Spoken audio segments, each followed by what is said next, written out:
করে কয়েকদিন আগে আমি যখন মালয়েশিয়া ট্যুরে গিয়েছিলাম, এয়ারপোর্ট থেকে যখন আমরা শহরে যাচ্ছি, আমাদেরকে যখন নিয়ে যাচ্ছে, তখন এয়ারপোর্ট থেকে বেরোতেই বিশাল বড় এক সাইনবোর্ড, সেই সাইনবোর্ডের মধ্যে লেখা ছিল এডুকেশন ফার্স্ট।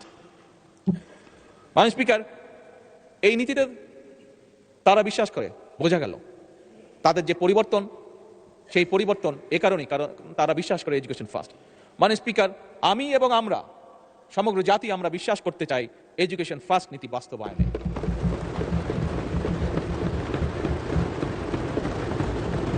এবং সে কারণে মাননীয় স্পিকার, প্রস্তাবিত বাজেটে বর্তমান সরকার দেশের ইতিহাসে শিক্ষা খাতে সবচাইতে বেশি বরাদ্দ রেখেছে। এবং মাননীয় স্পিকার, আগামী অর্থ বছরে শিক্ষা খাতে বরাদ্দ জিডিপির 2% উন্নীত করার প্রস্তাব করা আছে। এবং মাননীয় স্পিকার, আমরা আমাদের সর্বোচ্চ চেষ্টা দিয়ে, বর্তমান সরকার সর্বোচ্চ চেষ্টা দিয়ে, আমাদের লক্ষ্য থাকবে আগামী 5 বছরে শিক্ষা খাতের বিনিয়োগ জিডিপির 5% উন্নীত করা।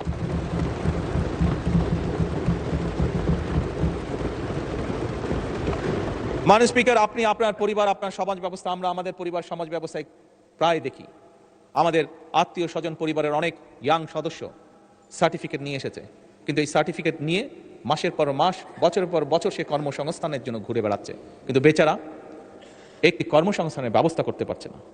মাননীয় স্পিকার, আমরা এই সার্টিফিকেট সিস্টেম, হ্যাঁ সার্টিফিকেট অবশ্যই থাকবে, কিন্তু এই সার্টিফিকেটে নির্ভর যে শিক্ষা সিস্টেম, এটির আমরা পরিবর্তন করতে চাই মাননীয় স্পিকার।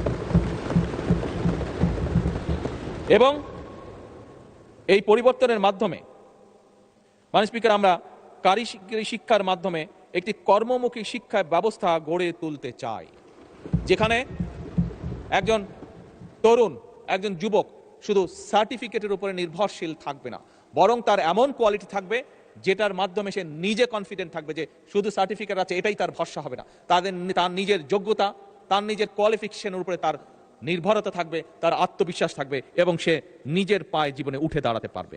এবং সে কারণে মাননীয় স্পিকার, আমরা ক্লাস 6 থেকে পর্যায়ক্রমিকভাবে কারিগরি শিক্ষা, বাংলা এবং ইংরেজির পাশাপাশি তৃতীয় ভাষা শিক্ষা আমরা ইন্ট্রোডিউস করতে চাই। মাননীয় স্পিকার, আমার চায়না সফরে আমি সেই দেশের সরকারকে বলেছি যে আমরা চাই, কারণ স্বাভাবিকভাবে তাদের অর্থনীতির পরিধি বাড়ছে এবং তাদের প্রয়োজন হচ্ছে, এখন তাদের দেশে অনেকগুলো বিজনেস সাবজেক্ট আছে যেখানে তাদের মানুষেরা আজ কাজ করে না, কারণ তাদের লাইফ স্ট্যান্ডার্ড বেড়ে গিয়েছে। তাদের বিদেশ থেকে আস্তে আস্তে এমন পরিস্থিতি আছে যে মধ্যপ্রাচ্যের মতন তারাও বিদেশ থেকে মানুষ নিতে চাইছে, যে সেই কাজগুলো তারা করবে। এবং মাননীয় স্পিকার, আমি যখন তাদেরকে, এই কারণে তাদেরকে যখন বলেছি যে আমরা চাই আমাদের ছেলে মেয়েদেরকে ম্যান্ডারিন ল্যাঙ্গুয়েজ শেখাতে, তারা অত্যন্ত খুশি হয়েছে এবং তারা বলেছে তারা তাদের ল্যাঙ্গুয়েজ তারা এখানে শেখাবে।